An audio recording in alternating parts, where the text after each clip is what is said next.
Que Dieu nous bénisse abondamment. Nous continuons avec notre thème. Le vendredi, parce que nous étions en jeûne de prière, on a eu un petit sujet. Mais nous continuons avec notre sujet. Je parie que cette semaine, nous pouvons clôturer. Que Dieu vous bénisse. Nous venons de lire la Bible. Notre thème ici, et même la semaine passée, nous l'avions. C'est l'histoire qu'on nous donne d'une femme appelée Tabitha.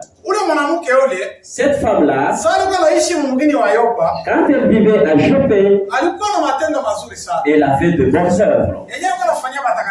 Elle faisait de bonnes œuvres aux saints. Elle les faisait aussi pour les veuves. Mais un jour, elle était saisie par une maladie. Quand elle fut saisie par une maladie, cela n'a pas permis que Tabitha puisse continuer à vivre. Cela a poussé Tabitha à la mort.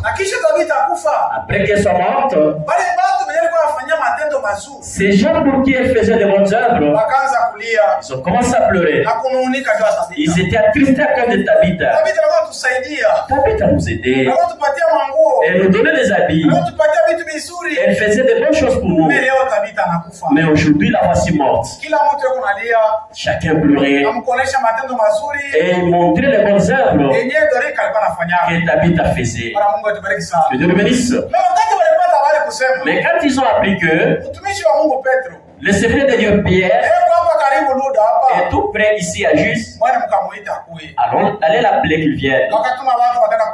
Ils envoyèrent les gens aller le chercher. Quand ils sont allés le chercher, quand Pierre est arrivé, le secret de Dieu, il entra dans la maison. Et il avait trouvé des gens en train de pleurer. Les gens tout autour de la dépire. Et chacun montrait les bonnes œuvres que Tabitha faisait. Oh, Esther a fait ceci. Oh, Esther a fait cela. Mais par rapport à toutes ces bonnes œuvres-là que Tabitha faisait, le Seigneur de Dieu a dit que tout le monde sorte dehors. Tout le monde était sorti. Le Seigneur de Dieu s'est porté maintenant. Il pria Dieu. Il pria Dieu. Après avoir supplié Dieu, et il tourna le regard vers le corps et il s'adressa à Tabitha. Lève-toi. Et Tabitha s'est levée. Après que Tabitha se soit levée, il lui donna la main et il le mit debout. Et il l'avait mis assis. Que Dieu le bénisse. Et après, il appela tous les saints et toutes les veuves. Il leur présenta Tabitha. Que Dieu le bénisse. C'est comme nous avons dit ceci, mon frère, ma soeur. Cette Tabitha ici, pour qu'elle ressuscite, c'est parce qu'elle avait de bonnes œuvres. C'est qu'elle était en train de faire. Nous avons dit ceci, mon frère, ma soeur. Pendant que nous vivons encore la vie chrétienne, nous vivons dans notre maison, nous vivons sur nos avenues, partout nous nous trouvons, il faudrait que nous puissions garder notre vie. Notre témoignage doit être merveilleux. Les jours que tu vas mourir, les gens de la vie peuvent dire, à cette place ici, il y avait un beau monsieur, une bonne dame. Il y avait une bonne dame, un beau monsieur. Ici, il y avait une bonne soeur. Ce qui fera tout cela, c'est quoi? Au milieu de ces gens-là, parce que tu as un bon témoignage. Mais si ton témoignage n'est pas bien gardé, tu dis comme tu veux. Mais tu t'appelles toujours. Je suis chrétien. Je suis chrétienne. Pas comme ça, mon frère, ma soeur. La vie chrétienne, la vie véritable. Quand tu écoutes la parole, il faudrait que là où tu vas à la maison, et cette parole que tu as écoutée, tu puisses la mettre en pratique. Et ton témoignage à toi, il faudrait que chacun témoigne que ici, il y a un chrétien. Que Dieu le bénisse. Mais si tu ne soignes pas ton témoignage, Tu t'attends simplement à aller au ciel. Parce que c'est là, mon frère et soeur. La vie que nous menons sur la terre, à chaque instant de notre vie, quand nous écoutons la parole, alors que nous écoutons, ça doit te transformer. Quand tu vivais de la manière mauvaise, mais quand tu écoutes la parole, que tu sois un bon monsieur, une bonne dame. Que Dieu bénisse. À chaque instant que tu marches, quand tu vis, il faudrait que tu sois là, que tu aies un bon témoignage. À ta maison, il y a un bon témoignage. Même au milieu de tes enfants, qui disent que notre papa est chrétien, notre maman est chrétienne. Parce qu'il y a des enfants autour de la maison. Ils disent que notre papa, nous ne savons même pas pourquoi il va à l'église. Mais ils te témoignent, ils échouent de témoigner. Ils échouent de te les confesser. Et ta vie que tu mènes ne convainc pas les enfants disant que tu es chrétien. Il y a des sœurs, la vie qu'elles mènent, et même les enfants, ne témoignent pas que notre mère est chrétienne. Que Dieu bénisse. Pendant que nous vivons à la maison, parmi nos frères, au milieu des païens, et même au milieu des enfants, peut-être que tous te témoignent que celui-ci, il est chrétien. Que Dieu bénisse. Lisons l'Écriture. Prenons Job. Chapitre 2. Verset 2. Job chapitre 2, verset 2. L'Éternel dit à Satan, Où viens-tu?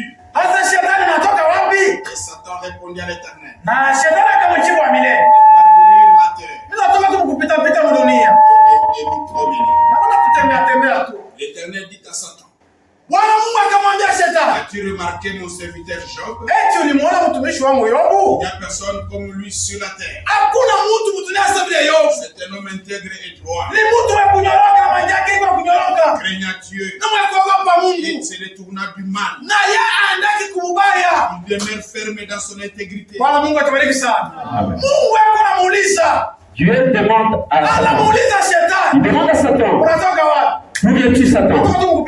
Je viens, j'étais partout. En train de marcher sur la terre. Est-ce que tu connais mon serviteur? Tu as vu mon serviteur Job? Est-ce que tu as vu aussi mon serviteur Job? Oui, je l'ai vu. Il dit sur la terre, il n'y a personne comme Job. Un homme intègre. Le Dieu de ceux de la terre, il témoigne la vie de Job. Il dit sur la terre, il n'y a aucun comme Job.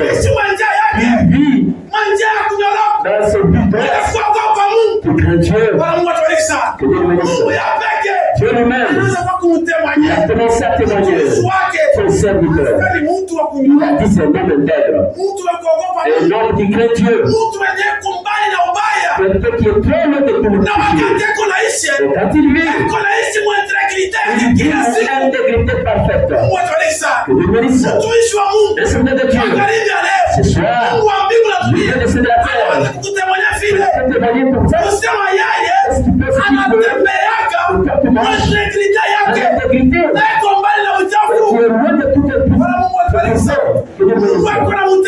je témoigne, dis mon serviteur Job, un homme bon, il est populaire, il vit loin de tout suivre. Mais les gens ils veulent prêcher, mais la vie de la parole, il n'y en a pas en eux. Vous bénissez. Quelqu'un veut prêcher avec beaucoup de français. Mais quand on regarde à sa vie, c'est très loin de l'évangile.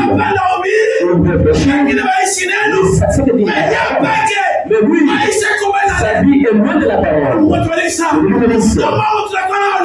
Qu'est-ce que nous avons aujourd'hui? Ce sont les prédicateurs qui ont prêché, mais la vie de la parole en eux, il n'y en a pas. Vous bénissez avec la main. Quelqu'un prêche la parole. Il dit, Jésus c'est Dieu. Nous irons au ciel. Mais lui-même, il prêche la parole. Mais sa vie, même de cette parole qu'il prêche, il bénisse. Il prêche la parole. Mais sa vie à lui, différente de la parole. Il bénisse. Il y a des prédicateurs qui disent la parole à la chair. Il touche la Bible. Il quitte la Bible. Et il va dans la prostitution. Il bénisse. Il a fait la prostitution. Il se tue là. Et le lendemain, il revient à la chair. Il commence à annoncer les mensonges. Et il prêche des choses qu'il ne vit pas. Le prophète dit, on voit que j'ai cette dame. Et moi-même, je vis. Que ma vie ne reflète pas la parole de Dieu. Je bénisse. Je devienne l'esprit. Il devient le chef coutumier. Il fait quelque chose de mal. Il ne fait pas ça reprocher. Nous sommes pasteur. Tu es pasteur. Mais cette église, c'est pas ton église. C'est l'église de Jésus. C'est lui qui est bon pour nous. Mais quand tu passes la parole, et j'ai cette parole, que tu puisses vivre cette même parole toi-même, le prédicateur. C'est une bénisse. Les gens qui ont prêché la parole, avec beaucoup de Français, ils sont en train de voter pour la mais la vie de la parole, très loin de la parole.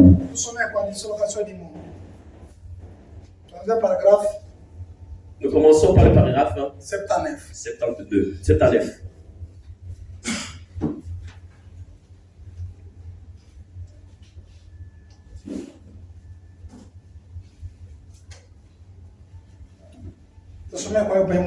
La conduite de l'esprit de Dieu, paragraphe 6.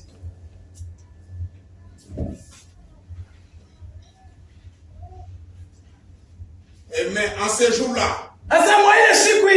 les gens s'étaient éloignés. Aussitôt que l'instruction prend place, les surnaturels quittent l'église. Les surnaturels qui se manifestent à l'église. La parole de Dieu. Les apôtres prêchaient la parole. Après la parole. Priez pour les malades. Et les malades étaient guéris immédiatement. Mais aujourd'hui, les choses surnaturelles disparaissent de l'église. Les choses spirituelles. Les gens restent charnels. Viens seulement à l'église. Mais on a dit que nous péchons beaucoup. Nous devons aller à l'église. Qu'est-ce que nous allons faire? Viens que j'ai ça. Et même si on prêchait, et chez toi, ça ne te servira à rien. Que Dieu nous bénisse. Les choses surnaturelles quittent l'église. Les surnaturels quittent l'église. Christ quitte. Quittez l'église. Nous restons dans l'église. Nous sortirons. Mais Christ est déjà sorti de l'église. Que Dieu nous bénisse. Pour Dieu parler.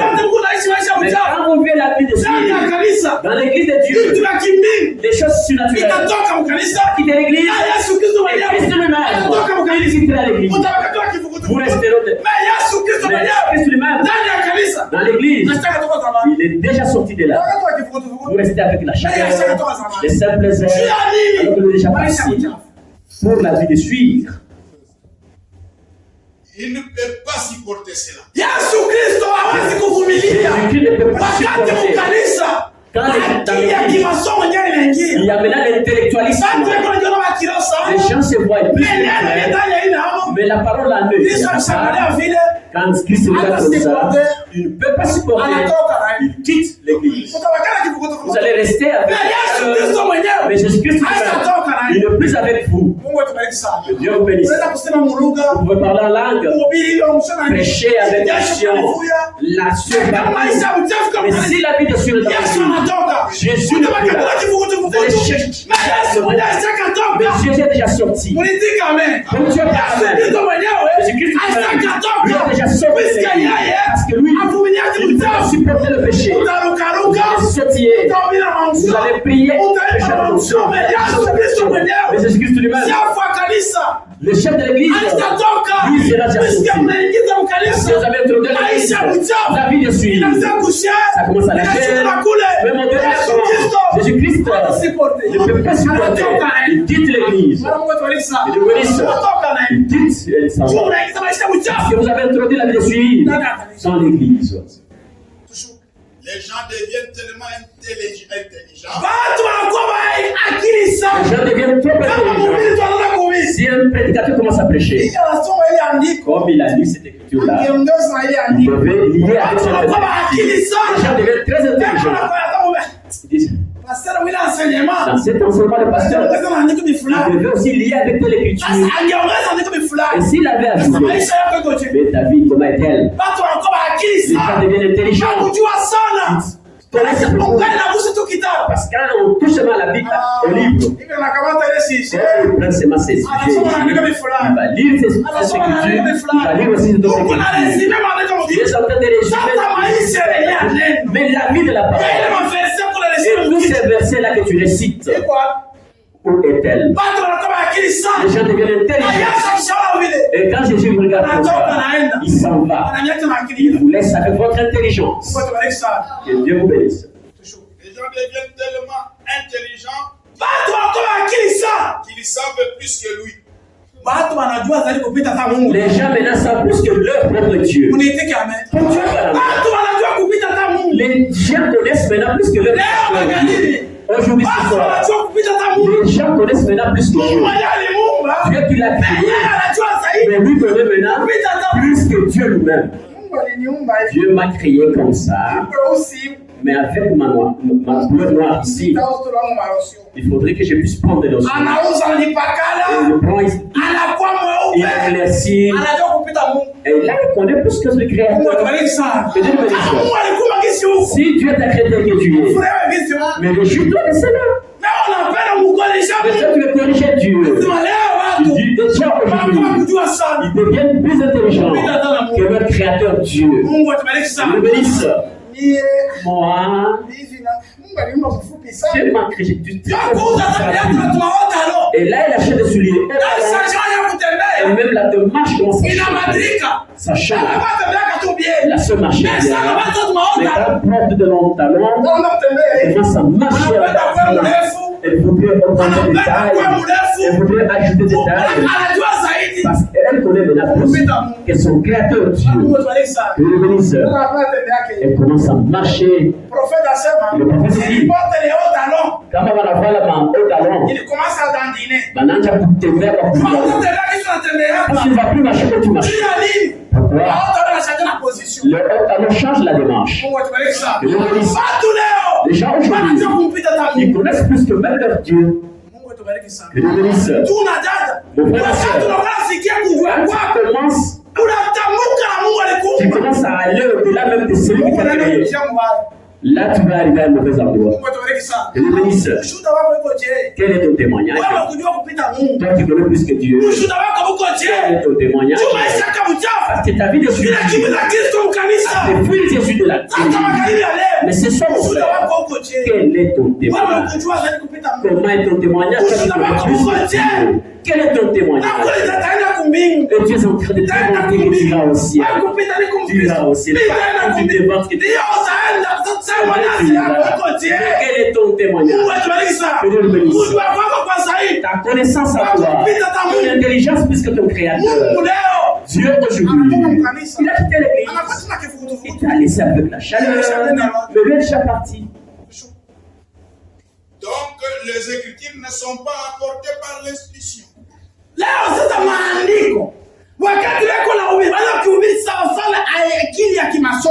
Les gens commencent à prêcher avec l'intelligence de l'école. Ils sont apportés par la révélation, non par l'institution. Mais bon,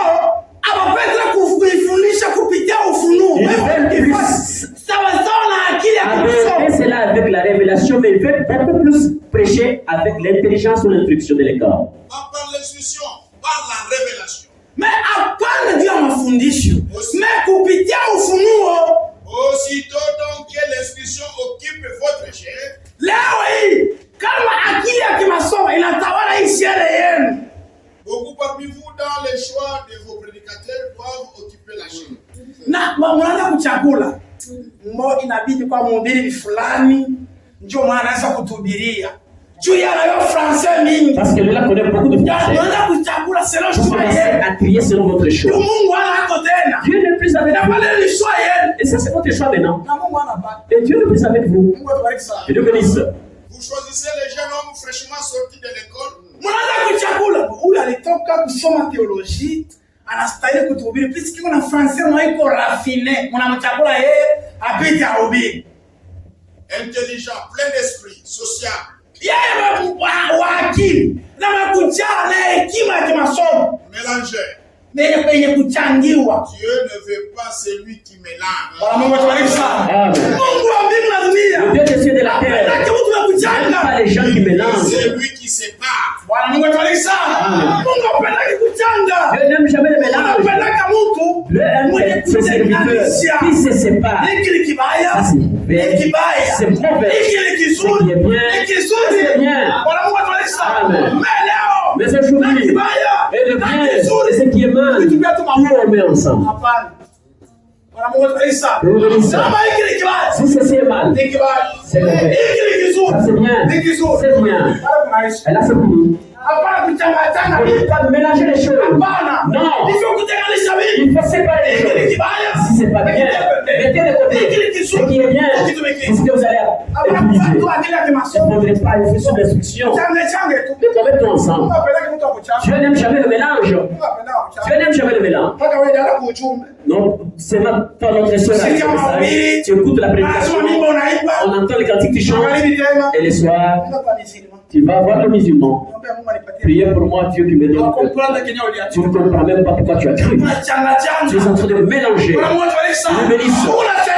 mélanges les choses. Je n'aime jamais quelqu'un qui mélange les choses. Tu es pareil, qui sépare les choses. Vous voyez? Et vous qui votez pour lui. Et souvent c'est parce qu'il est très raffiné. Mnamchakula parce yeye kwa akili sana. Il est gentil. Mpole. Ce n'est pas ainsi que Dieu choisit des hommes. Bwana Mungu atubariki sana. Mungu achakula kwa watu vile. Dieu ne choisit pas les gens comme ça. Mungu achakula kwa watu vile. Dieu ne choisit pas les gens comme ça. Huyu frère ni mpole sana. Parce que ce frère ici est humble, il est tout. Qu'il soit diacre. Alors que dans sa douceur, il va faire des dégâts dans l'église. Dans sa douceur, il fera des dégâts à l'église. Mais trop doux, que nous puissions le mettre diacre de l'église. C'est vous qui avez fait. Mais heureux. Mais si en lui, il n'est pas né de l'Esprit de Dieu, il va faire des dégâts dans l'église. Il va faire des dégâts dans l'église. Parce qu'en lui, il n'est pas né de l'Esprit de Dieu. Malgré cette douceur-là de l'intellectualisme, comment ça va? Comment vous êtes levé? Que Dieu vous. Ça c'est l'instruction. Dieu choisit les gens. Un jour on pose la question au prophète. Mais quand on voit quelqu'un machin Patrick Bobet, et celui-ci mérite d'être prédicateur, le prophète a répondu vous regardez l'apparence, mais à l'intérieur. Mais quand tu marches comme ça, c'est comme ça que Dieu l'a créé. À l'intérieur, en lui il est rempli de l'Esprit de Dieu. Les gens regardent l'apparence et l'extérieur. Le frère est doux. Il peut pas commencer à conduire parce qu'il est sauvé. Vous avez bien fait de lui attribuer le Saint-Esprit. Vous avez très bien fait. Dieu ne lui a pas donné. Si toi tu dis et que Dieu ne lui a pas donné, il fera des dégâts. Les choix de Dieu et les choix des hommes, c'est différent. C'est très différent. Toi, tu vas choisir selon ce que tu vois, mais le choix de Dieu, il est particulier. Si on ressuscite les gens que Dieu n'a pas appelés, si Dieu ne t'a pas appelé à la prédication, ne prêche pas. Pour Dieu ne t'a pas appelé à la parole. Ne prêche pas la parole. Tu vas faire des dégâts avec cette parole. Parce que Dieu ne t'a pas mis en service. Le prophète dit, quand ceux-là que Dieu a appelés, lui-même s'occupe d'eux. Où ils vont, il va nous prendre la garde de ces services. Et si Dieu tu n'as pas appelé, toi tu t'es béni avec ta chaleur de ton tu feras des dégâts. Parce que Dieu ne prendra pas soin de toi. Il ne t'a pas appelé. Si Dieu t'a appelé avec le don de chanter, les mettre toi là au chant. Et là dans ton témoignage, mais si elle te quitte, il va à un autre fois, il fera des dégâts. Et ton témoignage sera bafoué. Et tu seras effacé de la scène. Mets-toi à ton poste. Là où tu te mets à la place où Dieu te t'a mis. Non, jusqu'au verset dimanche, paragraphe 79. Peu importe combien vous parlez en langue.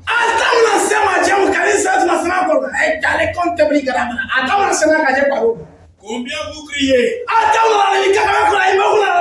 Vous courez ça et là dans la salle. Peu importe combien vous faites ceci ou combien grand vous êtes devenu.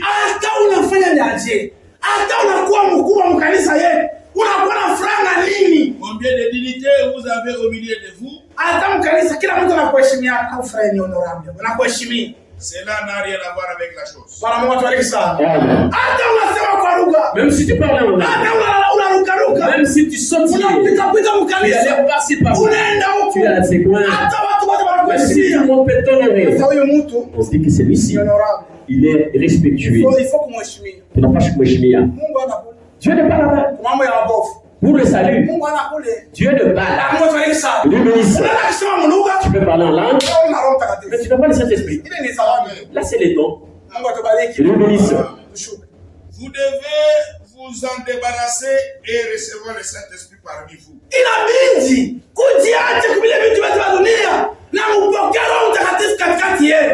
Et cela vous purifiera. Et cela fera de vous une véritable église. Si aujourd'hui dans l'église, les gens n'arrachent pas leur vie, les gens n'ont pas laissé leur mondanité, vous allez rester ici avec le courage, avec la chaleur, mais Dieu ne sera pas avec vous.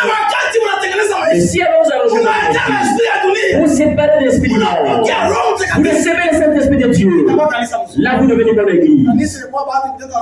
L'église des gens baptisés Saint-Esprit, ça sera une très bonne église. Les gens vont aimer la prière, ils viendront attendre l'église, ils vont visiter le pasteur. J'ai fait une semaine chez le pasteur. Je n'ai vu aucun frère. Moins encore une sœur. Qui s'est dit, c'est vrai de Dieu. Comment tu t'es réveillé? Oh, mon pasteur, bonjour. Il n'y en a pas eu. S'il y en a un seul, qui met son don en l'air. Tout le monde, nous savons l'église, nous sommes au ciel. C'est ciel ici. Si nous avons déjà travaillé pour ce ciel. Chez ton pasteur, tu es une semaine entière. S'il y a une personne qui est passée, même pour nous dire bonjour, qu'il lève son doigt, que Dieu te bénisse, mon frère. Côté sœur, il n'y a pas de sœur. Mais tu attends aller au ciel. J'ai un bon témoignage. Moi, j'irai au ciel. Tu diras quel ciel, toi? Mais dans ce monde ici, ton pasteur est près de toi ici. Ici, près de toi. Mais tu manques d'aller le visiter. Mais allez seulement lui dire bonjour. Dans la parole de Dieu, laissons que Dieu bénisse. Quand tu es par la maison, je ne vis ni diacre. Mais mettons de côté le compromis. Ici, la parole de Dieu. Je ne vis ni diacre qui a dit de se dire bonjour. Même dire bonjour à son pasteur, son berger. Et chacun de vous dit ici qu'il ira au ciel. Moi j'ai un témoignage, j'irai au ciel. Quel témoignage? Tu as zéro. Mon frère, ma soeur, lorsque tu as le Saint-Esprit, ce serait une bonne église. As-tu le Saint-Esprit? Pour que cela fasse de toi un bon monsieur et une bonne âme. Voilà la chose. C'est l'exacte vérité. Ce dont nous avons besoin aujourd'hui. C'est d'un prophète. Amen. Que Dieu nous bénisse. Et les gens, quand vous leur dites la vérité, et même les amen sont. Que ponctuer amen à la parole de Dieu.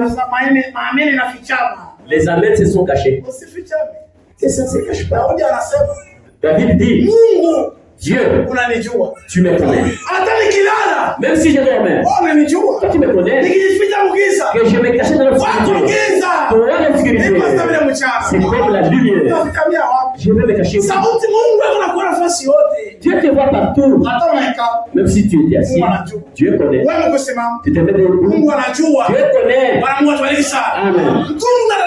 Mon frère, ma soeur, si nous ne faisons pas des choses qui sont à notre charge, que nous ne pouvons pas nous témoigner que nous sommes chrétiens, laissons ce genre d'aventure. Dieu bénisse.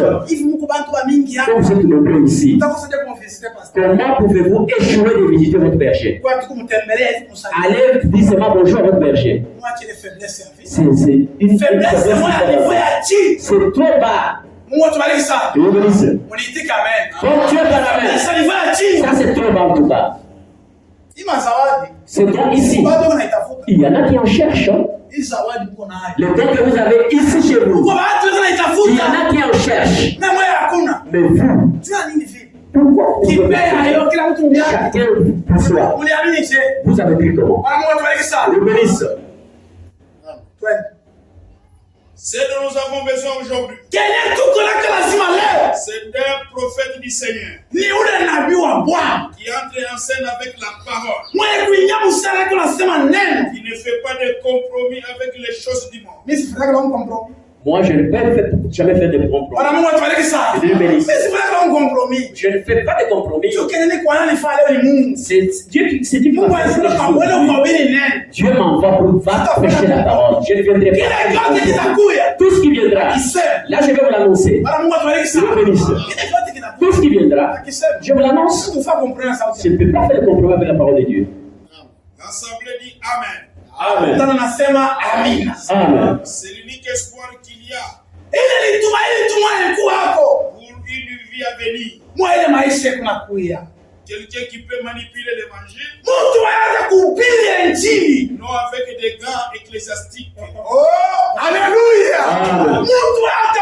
Quelqu'un qui prêche la parole sans avoir des gants. Est-ce que vous voyez les boxeurs avec des gants? Quand ils se donnent des coups, ça fait pas mal.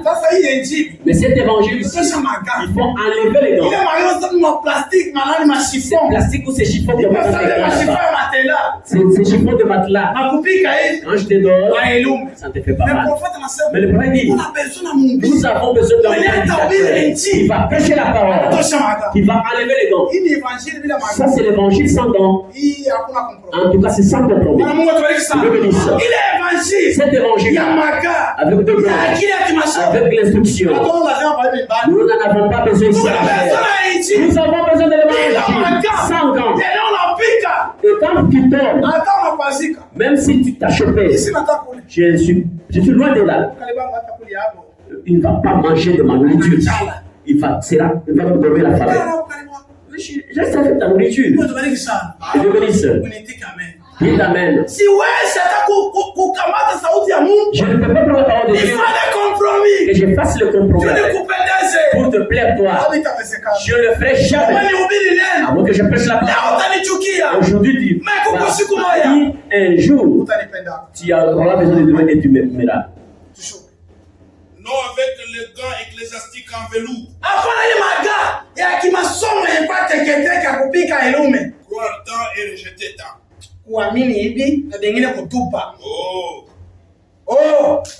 Et de par nos divergences dénominationnelles, nous avons aujourd'hui formé environ 900 différentes organisations.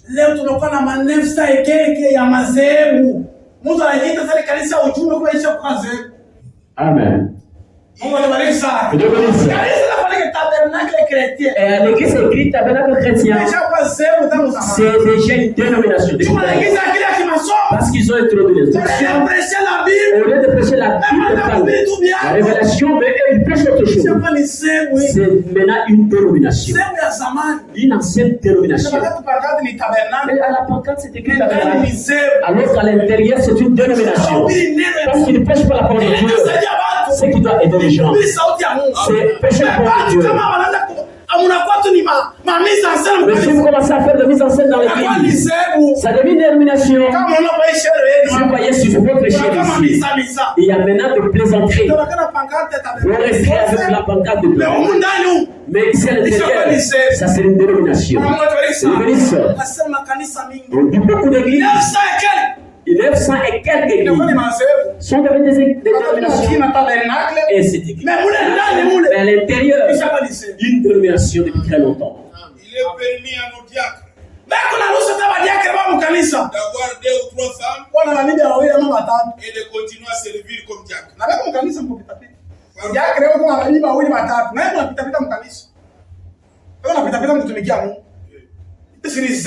Ça devient une dénomination. Une dénomination. Même si vous écrivez tabernacle, c'est déjà une dénomination.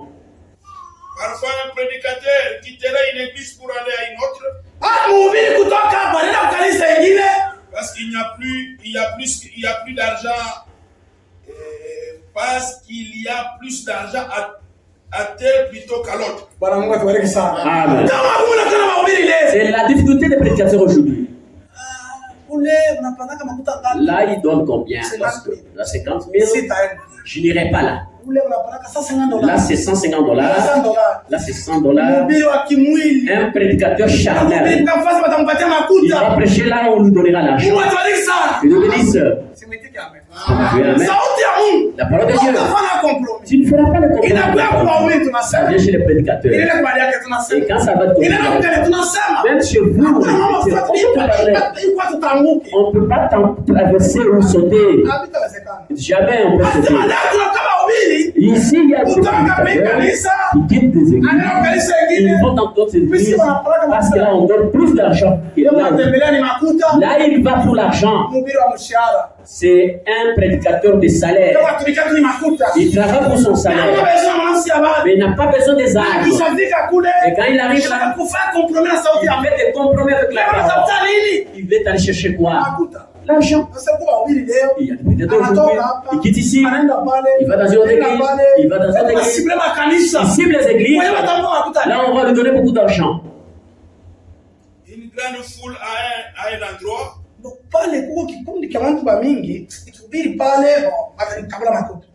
Une meilleure église et tout. Pour avoir des chouchous et des marionnettes. Oh là là. Nous avons besoin des hommes de Dieu. Nous n'avons pas besoin de l'argent. Nous avons besoin de c'est Dieu qui marche pour l'arranger. Avec le profit des âmes. Pour qu'ils amènent ces âmes. Ce sont ces serviteurs dont nous avons besoin. Nous n'avons pas besoin de prédicateurs qui viennent pour l'argent. J'ai rencontré un prédicateur à Kalemi. Mon frère, tu as emprunté cette route. Puerto Momba. Moi, je ne dois pas faire cette erreur. Mais si est-ce que vous faites les cosas? Moi, je dois faire cette erreur. Si est-ce que vous faites les cosas? Les routes de difficulté. Prendre des motos. Arriver là, je suis abattu. N'affique pas le manche chapeau. Je ne dois pas faire cette erreur. Si est-ce que vous faites les cosas? Moi, c'est monter l'avion. Et le billet de panda. Avion. Puerto Kalemi. Nanalundi alors. Je le regarde. Je lui dis, un serviteur de Dieu Jésus-Christ n'avait jamais visité seulement les villes. La Bible dit qu'il visitait des villes. C'était des grandes villes. Et aujourd'hui, les petits villages là, ce sont ces villages qui sont tout autour de la ville. Si tu vas à Goma prêcher, est-ce qu'à Poto, il n'y a pas une seule âme à laquelle tu peux appeler la parole de Dieu?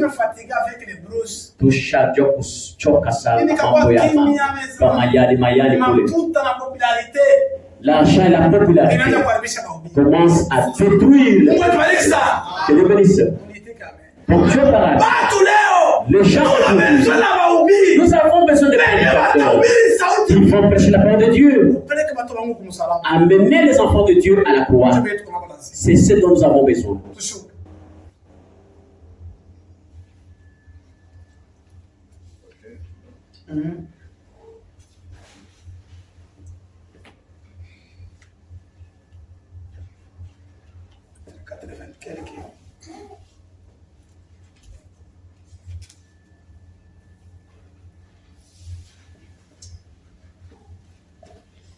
Nafika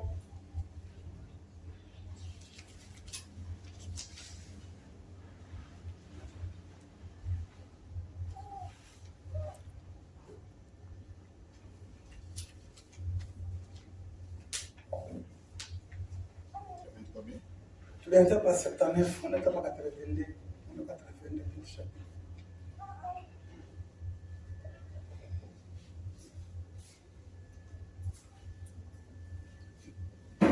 Nous avons besoin des hommes appelés de Dieu rigoureux.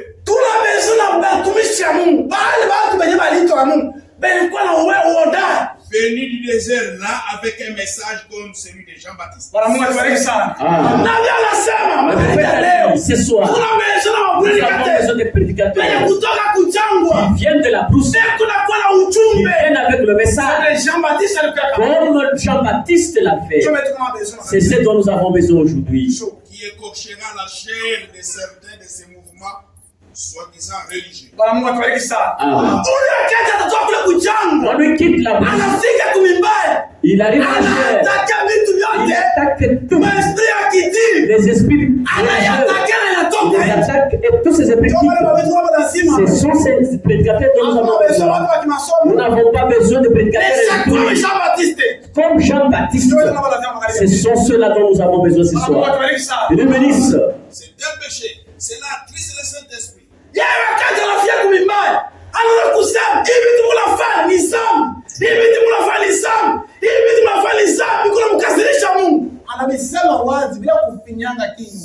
Il dit tout sans compromis. Il dit ce que tu fais ici, c'est un péché, ça c'est un péché, ça c'est un péché. Ceci attriste Dieu. Et il dit tout sans détour. Dieu bénisse. Maintenant, nous revenons au message sur la dislocation. Ok, tu choqué? Les choses qui se passent, les choses qui ne devraient pas être. Les choses qui se font aujourd'hui, c'est bien que cela soit fait. Ce sont déjà les choses que nous voyons à l'église. C'est ce que nous voyons à l'église. Les laisser aller dans l'église. Et les laisser aller à l'église. Tout ce qui ne devait pas exister dans l'église de Dieu. C'est ce que nous voyons aujourd'hui dans l'église. Nous le voyons à l'église. Nous nous serons sauvés par grâce. C'est pas la grâce. Mais le péché dans l'église, mon frère a laissé passer. Nous serons seulement sauvés par grâce. Beaucoup de prédicateurs, là ils vont comparaître devant Dieu, voyant le péché. Le prophète dit, dans la prédication, la manière de il dit, il y a beaucoup de prédicateurs qui voient le péché et ils sont en train de dorloter ces péchés. Ils sont en train d'adorloter ces péchés. Mais le péché dans l'église, lorsque vous ne le réprimandez pas, ils sont en train de remonter les gens. Et de venir. Le vrai comme Jean-Baptiste, ça c'est un péché. Ça c'est un péché. Et c'est attriste Dieu. Ce sont ces gens dont nous avons besoin.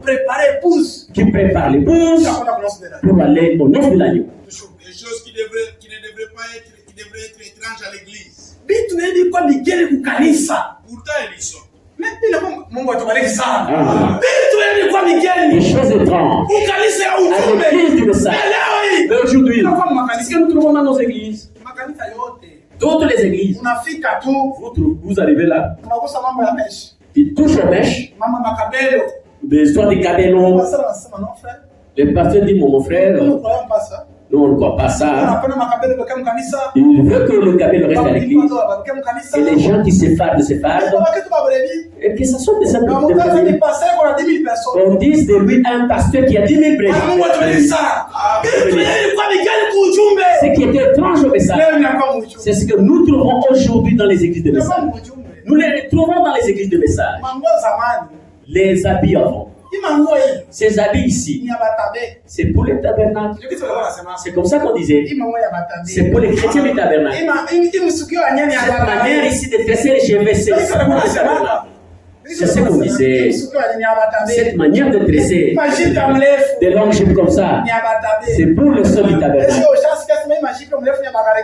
Est-ce que vous avez déjà entendu dire que ces longues jupes ici, c'est pour les gens de Garégan? Cette jupe ici, c'est pour les méthodistes. Vous avez déjà entendu parler comme ça? On dit que ces jupes, c'est pour les sœurs. Ils savent que les sœurs portent de manière pieuse. Oui, avec pudeur. Elle marche. Elle est du tabernacle. Elle est du tabernacle. Mais aujourd'hui, la confusion totale. Si une seule porte une longue jupe, la jupe trop transparente, mais une longue jupe, un tamis. Mais cette même jupe longue là, qui est longue, qui couvre tout son corps. Voici la sœur. Mais dans sa longue jupe là, il y a des gaffes à l'intérieur. Dans sa longue jupe là, il y a trop de gaffes là. Ce qui était étrange au message, c'est ce que nous trouvons dans l'église de Christ. Oh, l'église de Christ. L'église de Christ. Vous êtes de vous vanter comme au ciel. Nous avons le mais vous prenez des choses qui n'étaient pas dans le message. Vous les avez amenés au message. Ces jours-là, vous répondrez. Des choses qui étaient étranges au message. Vous les avez amenés au message. Nous n'en avons pas besoin. Ces choses étranges, nous n'en avons pas besoin au message. Nous n'avons pas besoin, ma soeur. C'est Dieu bénisse. Mon frère, des choses étranges, on n'en a pas besoin ici. Des choses qui étaient étranges. Mais aujourd'hui, vous les avez amenées. Ça devient dans l'église de Dieu. C'est pas une bonne chose. Vous pouvez rester ici. Mais Christ, lui, ça n'est déjà arrivé. Parce que vous avez amené des choses étranges au message. Vous êtes resté seulement le religieux. Vous chantez, vous faites tout. Mais Christ, lui, ça n'est déjà arrivé. Pourquoi? Parce que les choses qui étaient étranges au message, vous les avez amenées au message. Je bénis ça, mon maman. Par l'élève de cela, ils ne veulent pas le croire. Mais comme on a besoin de kusema, frère wangu na dada, hivi vitu mnafanya hivi ni abira vizuri, mnaleta migeni kusauti ya Mungu. Na baba hataamini wa. Ya mabisu tunachoka naye. Et il sort et s'en va. Il y a un jour que Dieu bénisse. Aujourd'hui, tu peux réfléchir Jésus. Il y a un jour que tu l'as fait. Parce que Jésus-Christ, c'est lui le meilleur. Mais quand toi tu le rejettes, il y a un jour que tu as besoin de nous. Tu peux arriver à la tombe. Ma soeur, même si tu pleurais comme moi, ton mari ne va jamais résister. Tu peux pleurer là-bas. Nous allons ensemble. Nous irons ensemble. Mais quand nous arrivons à la tombe, nous descendrons avec ta soeur. Ma soeur, toi aussi descends. Tu ne vas pas accepter ma soeur. Tu vas refuser. Mais Christ Jésus lui acceptera de descendre avec son serviteur. Même si ton mari pleurait, oh ma chérie, ma chouchou et tout, je t'avais aimé. Mais aujourd'hui, elle est morte. Entre dans la tombe avec elle pour nous enterrer. Le frère ne va pas accepter. Mais Jésus, mais si tu as fait l'amitié avec lui, même dans la tombe, il sera avec toi. Il me dit ça. Mais Jésus dit aujourd'hui, il parle, il t'adresse sa parole. Là, tu tournes le dos. Tu rejettes tout. Nous sommes fatigués. Et tu t'en vas. Rejette Jésus aujourd'hui. Mais il y a un jour, là tu te souviendras de Jésus-Christ. Il y avait un homme. Il se disait, oh, cette histoire de la chrétienté, bah, il n'y a rien. Il n'y a rien. Il a pris la Bible, il a mis sur le dessin, il a pris son pied, et il a pris là-dessus. Il dit tout ce qui concerne le christianisme en dessous de mes pieds. Si nasema. Moi je parle. Haina verite. C'est pas la vérité. Haina verite. Ce n'est pas la vérité. Siku nitakufa. Le jour que je vais mourir. Kaburi yangu. Ma tombe d'abord. Inatoka manyoka. Là, ça sera des serpents. Akamata Bible. Il a pris la Bible. Il a mis sur le sol. Il a piétiné dessus. Il a dit cette histoire de chrétienté. Tout. Si moi j'ai l'erreur dans les paroles là, moi j'ai l'erreur. Le jour que je mourrai, dans ma tombe, il y a des serpents qui sortent de là. Voilà l'orgueil de la vie. L'orgueil de la vie n'est pas une chose. Le jour qu'il a piétiné la Bible, il a piétiné Dieu. Sans le savoir, prions, lisons. Le mémorial de Dieu prouve au fil du temps. 46 paragraphes.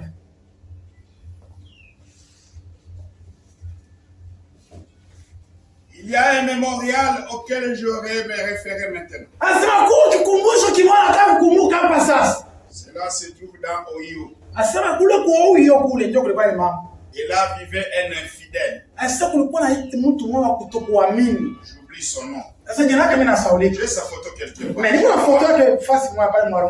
ma collection. Il était si vraiment opposé au christianisme.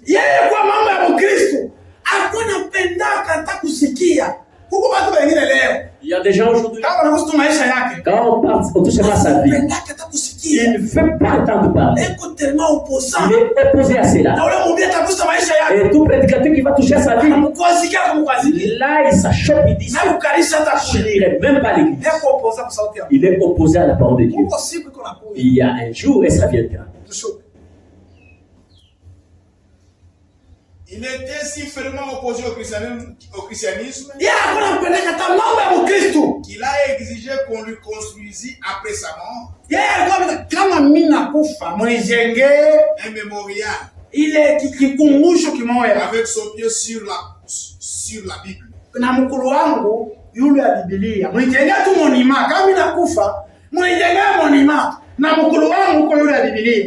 Comme cela vers les bas en disant en bas la superstition religieuse et que vive la science moderne.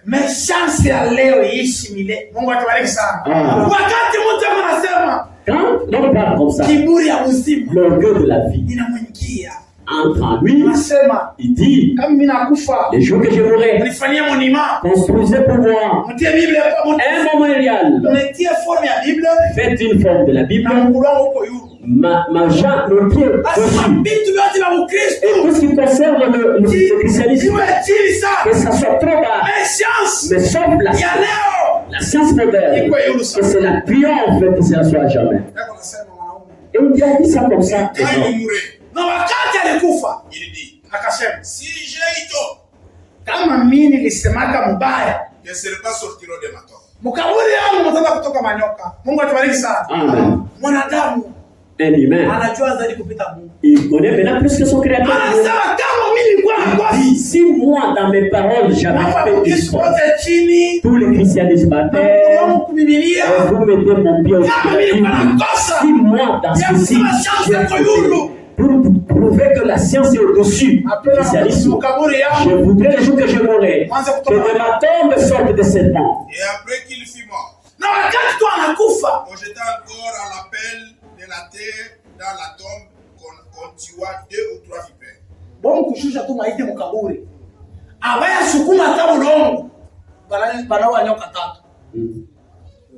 Et aujourd'hui dans ce cimetière, un ministre a récemment pris une photo et me l'a apporté pour me la montrer. Il y avait des chaînes qui pendaient autour de son lopin de terre.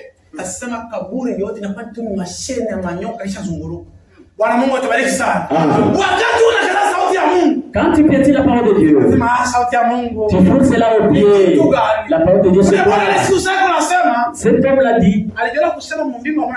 Il a cru que au ciel il n'y a pas Dieu. Dieu n'est pas au ciel, il n'y a pas Dieu. Qu'est-ce qu'il va me faire? Mais ce jour-là, après sa mort, quand on descendait seulement son corps de la tombe, 3 vipères ont été tuées. Et quand il s'est fait de Dieu, quand il a regardé la tombe de ce monsieur, il y a des chaînes et des chaînes de serpents tout autour de sa tombe. Il a tiré des photos et il a apporté à Frère Branham. Mon frère, ma soeur, aujourd'hui tu peux encore répéter la parole de Dieu. Avec ton propre témoignage, et tu te crois être trop spirituel. On touche à ta vie, à la parole de Dieu, et tu t'achoppes. Il y a un jour que Dieu bénisse.